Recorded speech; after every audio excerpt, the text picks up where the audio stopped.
পারতাম। আমার আব্বার একটা ভ্যান আছে না, ওটা তো আমি চালাইতাম সব সময়। আমি পারবো ভাই। আর আপনি তো আমাকে বলছিলেন গাড়ি একটা খালি হলে আপনি আমাকে একটা গাড়ি দিবেন। আপনি কি বলেন ভাই, আমি গাড়িটা নিয়ে বের হবো কালকে? দেখো নয়ন, তুমি তো গ্রামে গাড়ি চালাইছো, শহরে কি তুমি ঠিকঠাক মতন গাড়ি চালাইতে পারবা? ভাই আপনি আমাকে একটা সুযোগ দিয়ে দেখেন, ইনশাল্লাহ আমি পারবো ভাই। আচ্ছা নয়ন, গাড়িটা একটু ব্যাটারিটা বয়ে পড়ছে তো, এই কাজটা তুমি নিজের হাত দিয়ে শেষ কইরা পরে গাড়িটা তুমি লয়ে যাও। আচ্ছা ঠিক আছে ভাই, তাহলে আপনি যান, আমি গাড়িটা দেখতেছি ভাই। আচ্ছা তাহলে গাড়িটা তুমি ভিতরে লয়ে যাও, ভালো মতন কাজ করো।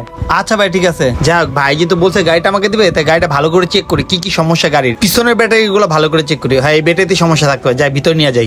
মোটরটা একটু খুলে দেখি মোটরের কোনো ঝামেলা আছে নাকি, কারণ অনেকদিন তো গাড়িটা বসে ছিল। ভাই বলছে মোটরটা খুললাম, মোটরের ভিতরে একটু মোবাইল দিয়ে দিই, তাই মোটরটা অনেকদিন টিকবো। আরে নাটগুলো অনেক টাইট, এক কাজ করি নাটের ভিতরে একটু মোবাইল দেওয়া যায়, পরে এসে খুলমুনে। পিছনের ব্যাটারি গুলো ভালো করে চেক করি, এখানে নতুন পানি ঢুকাইলে আমার মনে ব্যাটারি গুলো চলতে পারে, যেহেতু বসে পড়ছে। ব্যাটারির মুখাগুলো খুলি, ঠিক মতো ব্যাটারিটা চালু করতে পারলে আমি গাড়িটা নিয়ে বের হতে পারবো। তাহলে আমার ঘরে বাজার করতে পারবো আমি, কারণ 2